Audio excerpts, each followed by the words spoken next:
All right. So I might be doing a little bit of a fundraiser today, tomorrow.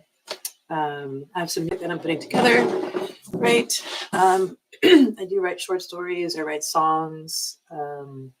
There's a copy that I write examples. I use a lot of puns.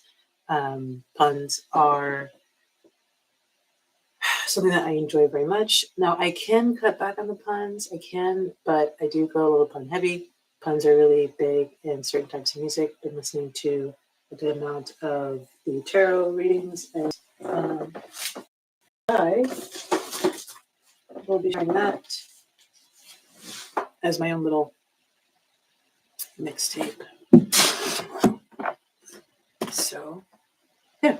But today we are continuing with birds. And yesterday was a really good day for itineraries and about we found. So I don't know if I can remember the name. I can't remember the name of the dinosaur fossil. But there's a relatively new exhibit in Chicago for that dinosaur that is supposed to be like the earliest descendant of birds, something like that, and should kind of somewhat support the idea of evolution. So yeah, I just think it's a really good idea. So we'll figure out what we find today. The book that we have today is Talking to Birds or something like that.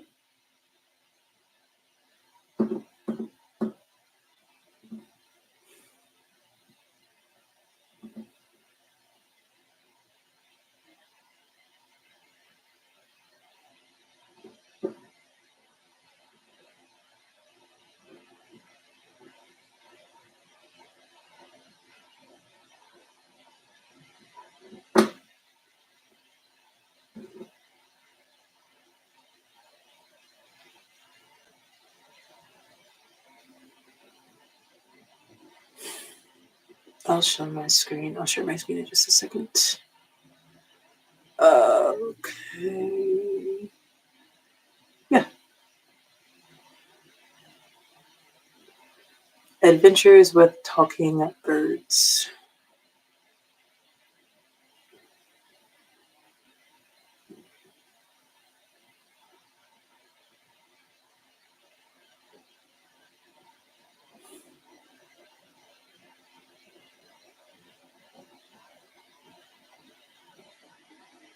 Okay, so we have Catherine Hurlbut.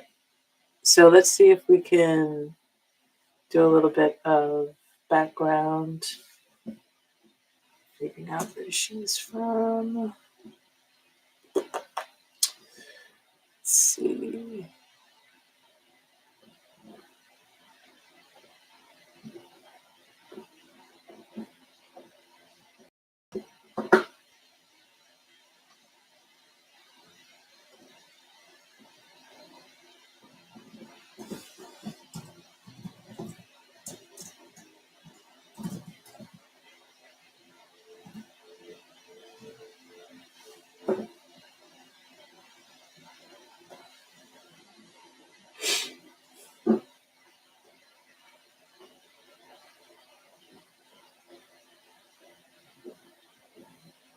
Okay, so she herself even went by the name Birdie.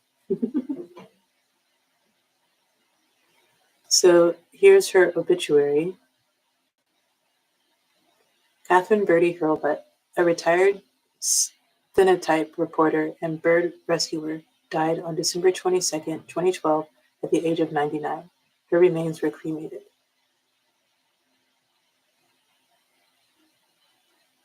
Birdie changed my life with her kindness, her intelligence, and her unending effort to rescue birds. She told me her book was for all the children she never had. I was a SPED teacher and read excerpts from her book to my students. She seemed very grateful for that. I was grateful to her for everything. Your service and your family did such an incredible job. How I loved viewing the slides of your life. You touched so many without feathers, though it is the feathers that connect. My biggest prayer is that Wild Bird will get the funding to have a permanent home to carry on what you gave birth to in Denver, dear lady. Oh, let's check out what Wild is.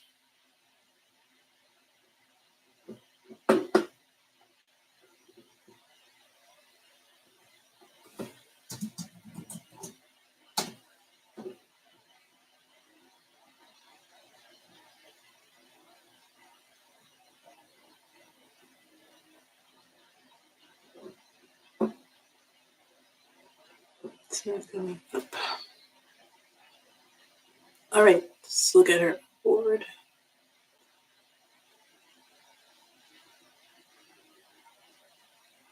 Ptarmigan Award.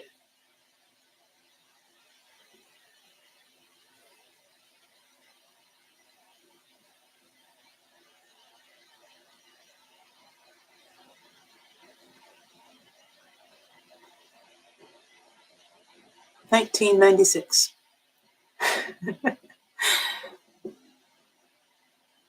Hurlbut joined the Colorado Bird Club, which met in the Bird Room on the third floor of the Denver Museum of Natural History. She served the club for many years as corresponding secretary. Her great passion to birds led her to devote her life to rescuing injured and abandoned birds. Every bird, no matter how common, was taken in, fed, and treated. Birdie was licensed to do rehabilitation work, and among the species she treated were broad-tailed hummingbird, Cordilleran flycatcher, cattle, egret, black-owned night heron, and she even kept an ancient marrolet in her bathtub overnight. Often sought after as a speaker, she shared her knowledge and enthusiasm about birds with many schools, clubs, retirement homes, as well as with religious and social groups. She died on December 22nd, 2012. Okay. So let's save this. I need to do better with saving all of the sites that I go to. This is not very organized at all. All right, so this one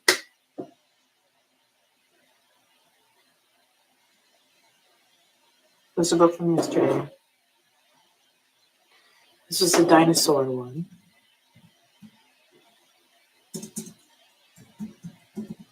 This one is the Talking to Birds.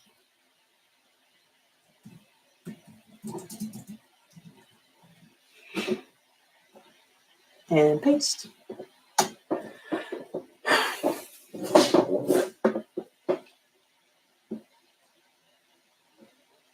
Okay. And I just want to read a little bit more about her.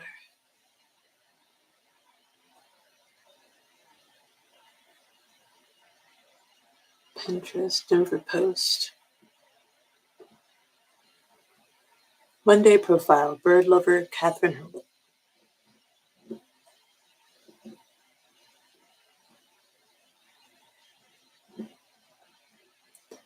At 87, Catherine Birdie considers the nature of heaven and hell. She hopes to God that heaven's streets won't be golden or filled with people singing praises into eternity. Boring. There'll be birds, she says. There will be her Edgar, a raven who for 26 years intoned never, never, never more, and you're a bad boy, Edgar. Cats will be there, but separate from the birds, she says. Dogs will be separated too. As for hell, no humanitarian could believe it, she declares. I don't see what good it would do to have those people tortured for them. Hurlbut's a humanitarian, a legend, a saint, and an acerbic wit. For decades, the bird woman of South Denver has taken in fallen nestlings, arrow shot geese, broken-winged doves, birdies orphaned by cats. Her fame spread, the birds multiplied. Soon every room in her house was occupied by cooing, squawking, whooping birds. Duck and geese meandered around the backyard.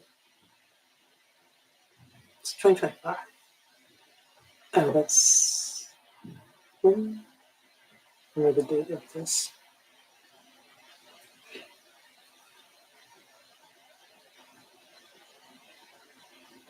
Most got better, grew up and flew away. Some, like Edgar, stayed. 2 years ago, he laid down his head and died peacefully, but Edgar's cage still occupies half of the living room of her tiny house. good for the occasional injured crow. Right now, baby robins are falling out of nests, and everybody in town knows where to take them. The baby magpies will be coming soon, and the baby crows. If Ropelet's not home to take delivery, out and about in her old checker cab bird ambulance, no doubt. Orphaned birds are dropped off in a cage on her porch. Ropelet's flight veered off the path half a century ago. Still working for the Bureau of Reclamation, she kept parakeets and wrote adventures with talking birds. She taught one to say, hexadecanal prevents evaporation. Hexagonal prevents evaporation.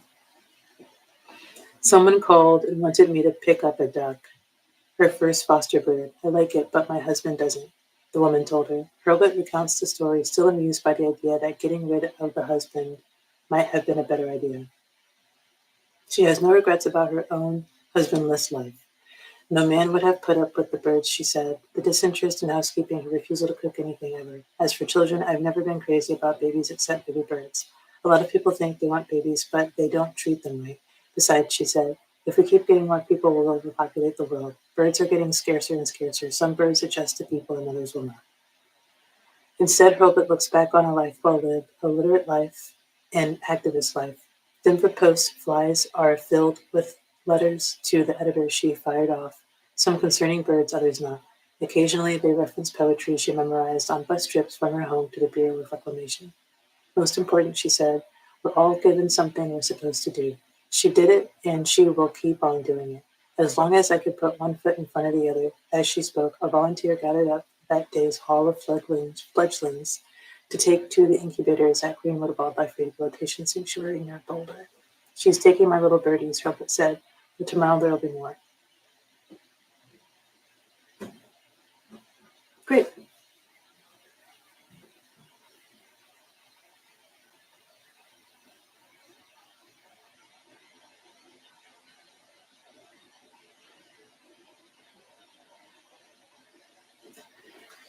So let's see if we can find the table of contents and see what is most interesting there. A cockatoo. Yeah, it is a cockatoo.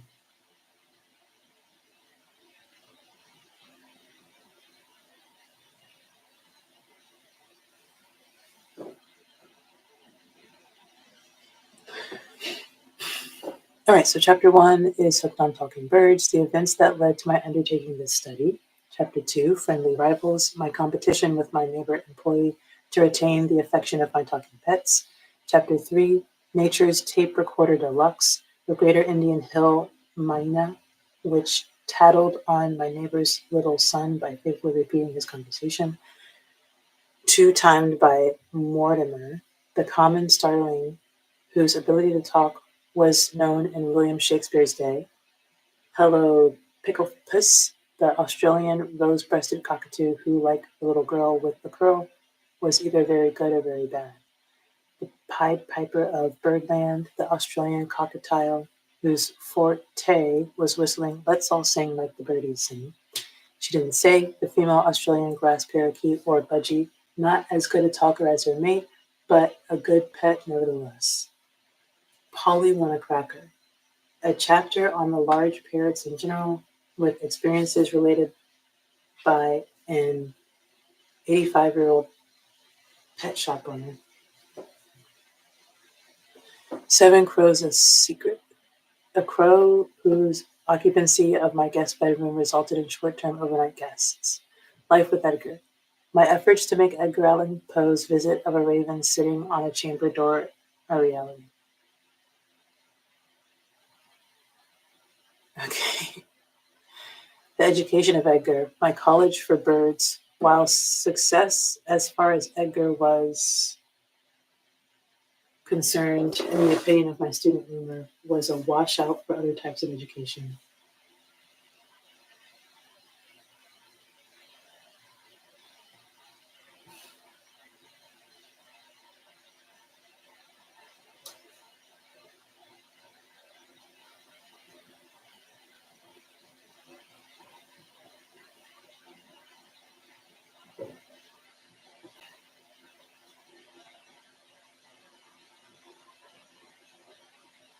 There it is in black and white, the black-billed magpie, which campaigned against the superstition that a magpie cannot talk unless its tongue is split. Tales of Sammy Jays. My limited success with jays led me to wonder if the adage to teach a dog tricks, one must be at least as smart as a dog applies also to jays. What about the others? Species other than the most famous talkers occasionally surprise us with a few well-chosen words.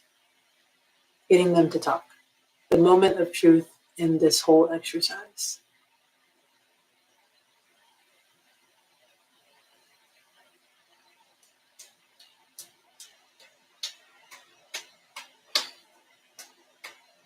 Would you repeat that for the record? Since birds know better than to talk all the time, getting tape recording to their speech is a big achievement in itself.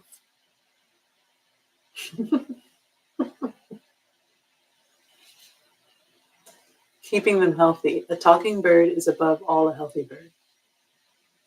The trouble with keeping birds is my personal experiences ranging from the embarrassing to the ludicrous to the frightening. In the footsteps of Nellie, a title suggested by a story of Lisa May Alcott, under which I relate my experiences to the bird befriender in my neighborhood. Bird feeding in an eggshell, a brief outline of basic bird care, which will be helpful to the person who is involved only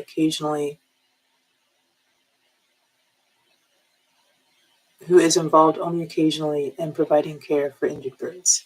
Additional hints for bird care. Some extra suggestions to assure the humane treatment of birds. So I wish to acknowledge the assistance of the National Geographic Society, Washington, D.C., the U.S. Fish and Wildlife Service, Patuxent, Maryland, the Zoological Society of San Diego, the Zoological Society of London, England, and the Zoological Board of Victoria, Australia, which replied to technical queries.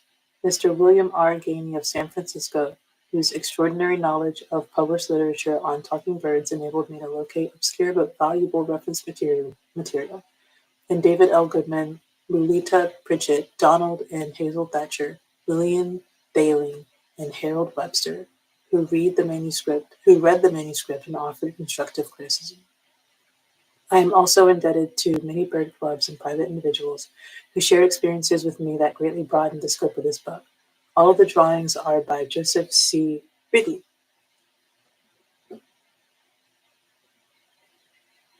Joseph C. Ridley illustration.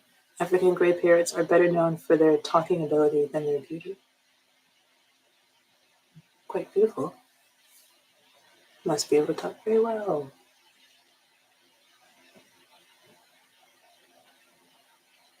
Forward.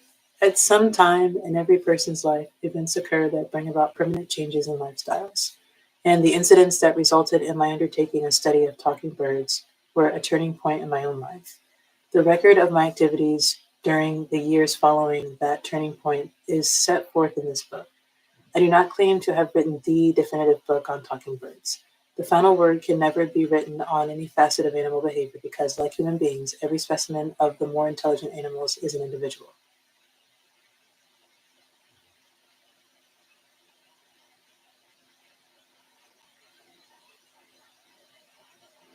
I emphasize that what I have written relates only to the way my individual birds performed under the influence of my personality and in the environment in which they lived. Though they remained healthy on the diets and the care which I have set forth, another researcher might achieve entirely different and even more productive results working with other individual birds and using different training and feeding regimens. It is my hope that by relating my experience to the welfare of either mankind or the subjects under study, this kind of research contributes to the sum of human knowledge and broadens man's understanding of his fellow creatures. All right, hooked on talking birds. How come you already had a cage out here to put that bird in? Queried a puzzled engineer as he met me coming down a hall in our office building with my prize, an escaped parakeet in a cage, after a chase from the 14th to the 4th floor had attracted the attention of half the office force. Oh, no one ever knows when he might need a bird cage, I replied airily. I always carry one in the car. This was not the first time I had astonished people with my birding activities. Anyone who attempts to follow the devious paths of nature's creatures is bound to attract some attention if he continues his observations long enough, and I had been following birds for a long time. They had always fascinated me. One of my earliest recollections is of being stuck in a vast jungle near my childhood home in northern Wyoming. I had crawled into that wilderness to reach a bird's nest I had spotted from the outside. Since there are no redwood groves in Wyoming, in retrospect, I suppose I was actually caught in one of the brush thickets that dot the foothills of the Big Horn Mountains. My interest in birds continued through my adolescence on our ranch in Colorado, but after entering Uncle Sam's labor force as a stenographer, I was confined to a city environment for many years. My nature activities consisted mainly of attending bird club meetings and writing letters to the editors denouncing attitudes I considered inimical to wildlife. Yay, we have so many new words this week. Inimical.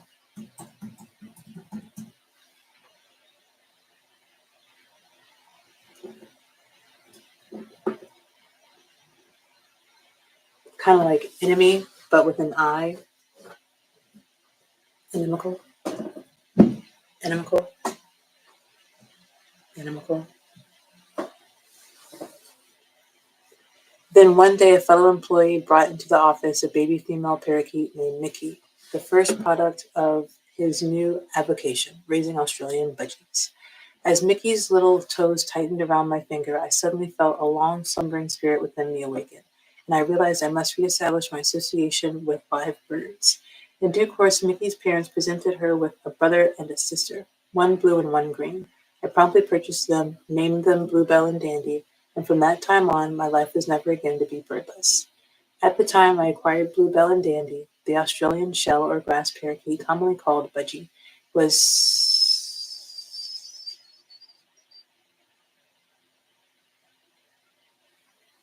popularly known as the lovebird and always kept in pairs, under the erroneous assumption that a single parakeet would die of loneliness.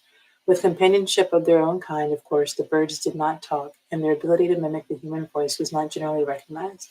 However, by the time Bluebell and Dandy had lived out their allotted spans, budgies had come into their own as talkers. And when I purchased a charus male parakeet, which I named Frisky, I resolved that I would train him to talk.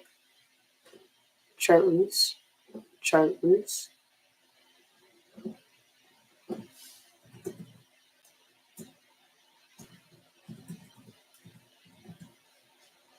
Yeah. Chartreuse.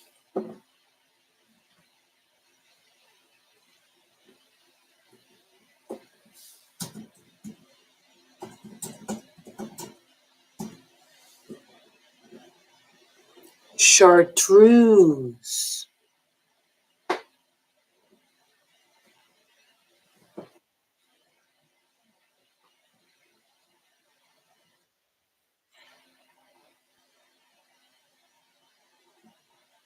Oh, chartreuse. Chartreuse.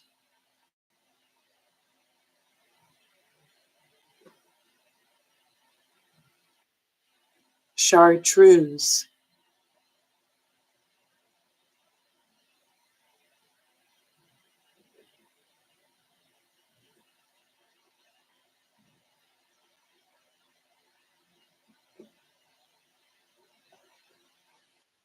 Chartreuse.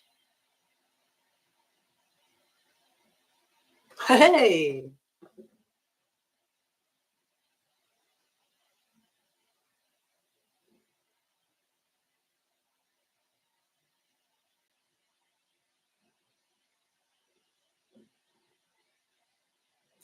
All right. Now we have Bluebell Dandy. At first, Frisky fully met my expectations. Within a few weeks, he was saying, I'm cute, and giving the wolf whistle, but then followed a long period with no words. Added, I complained to my mother, who lived with me, that if parakeets take so long to learn a new phrase, it is no wonder that most of them say little more than pretty bird, or give me a kiss.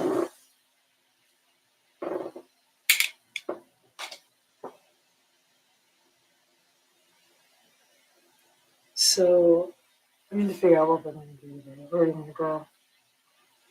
Now, she did mention a museum. There's not too much about locations coming up, or that came up in the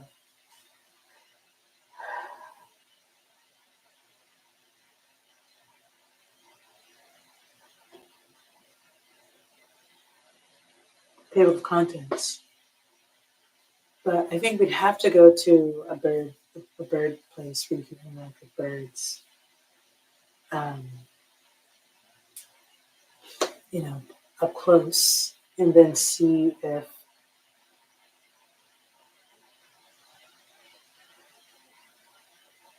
you can teach a bird how to say something. I have to read and see if something you can do like when you first meet a bird.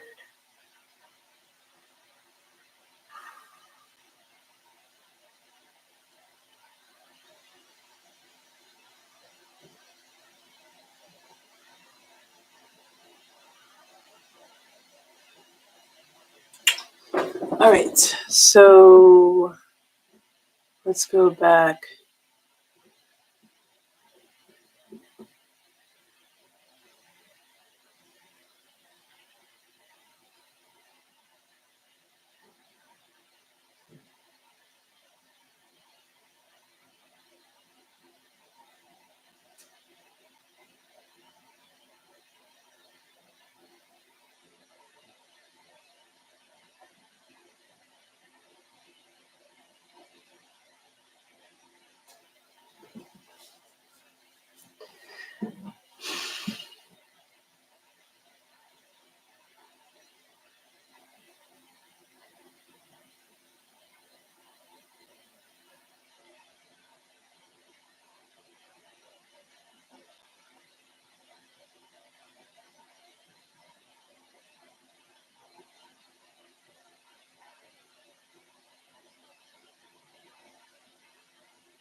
Okay.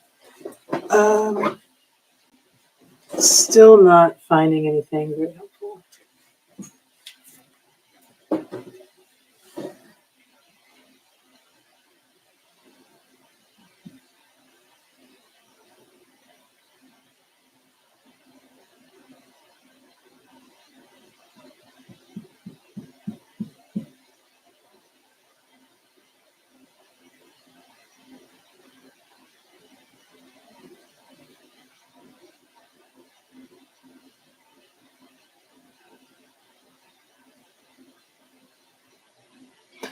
All right, so getting them to talk. All right, that's page 160.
Okay, so it doesn't seem like it's something that you can just go and do. Talking about talking to birds, though. Well, we can see if there's any sort of an exhibit or a place to go to talk to birds. So talking birds, bird talking.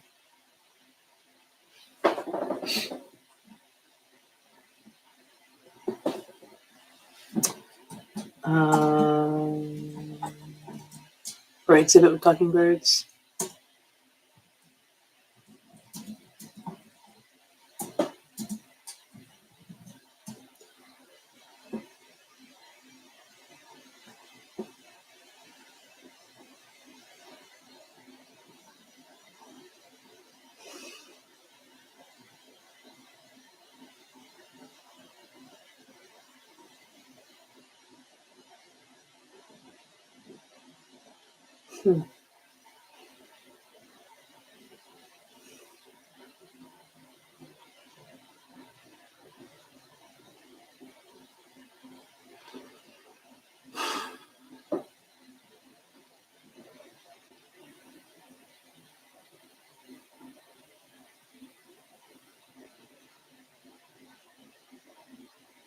Ah.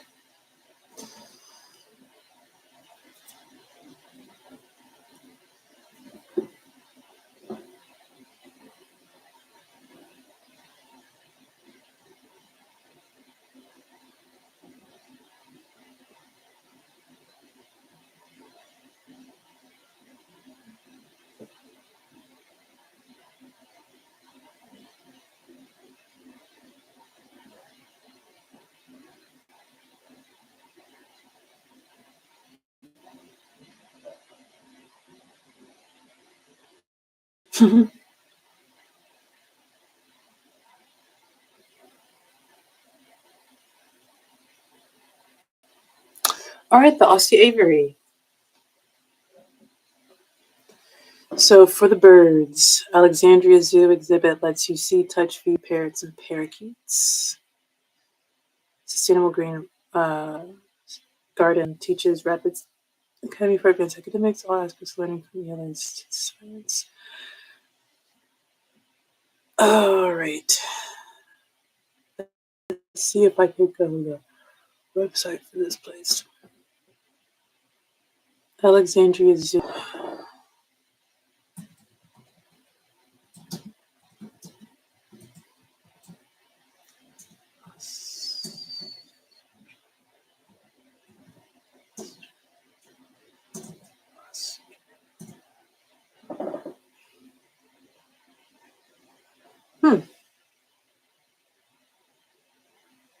Oh, it is not in Australia. Alexandria Zoo. Oh, hold on. Let's figure out what we're looking at here.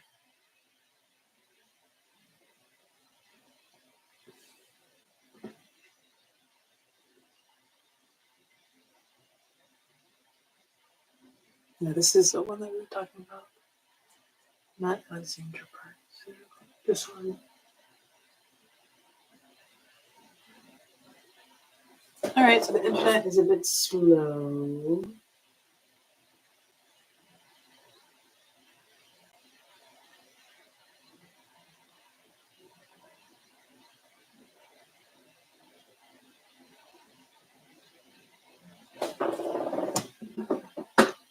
I don't think the tabs are the issue here, but we can still kind of troubleshoot in that sense.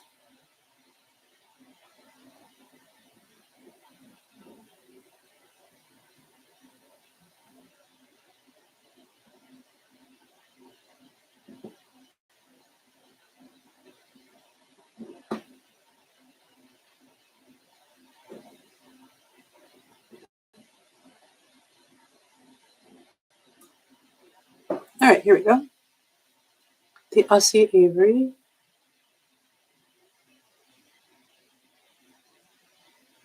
So it is Louisiana. Okay. Now open. New explore the free flight aviary with colorful Australian bird species. Seed stick tickets may be purchased at the admissions window. Your shop allow guests to feed the birds from your hand. This project is fully funded by FOTAS with support from corporate and private donors. Yay!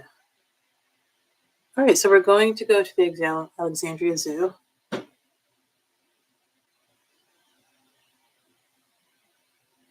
Lovely. I love it when the museums have admissions prices. Good.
All right, the itinerary is as good as done at this point. It's just, okay.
I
don't know what to say for right.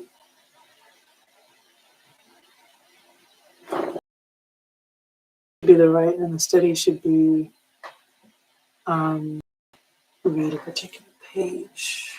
On the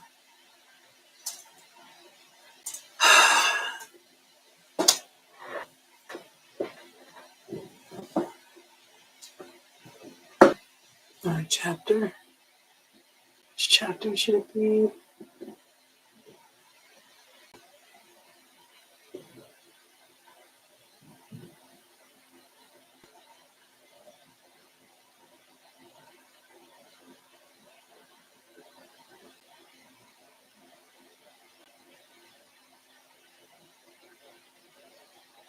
Chapter 15?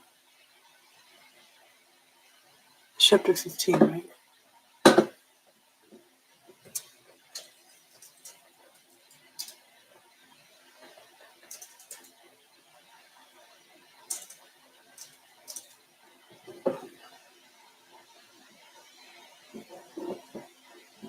All right, I am done with this one.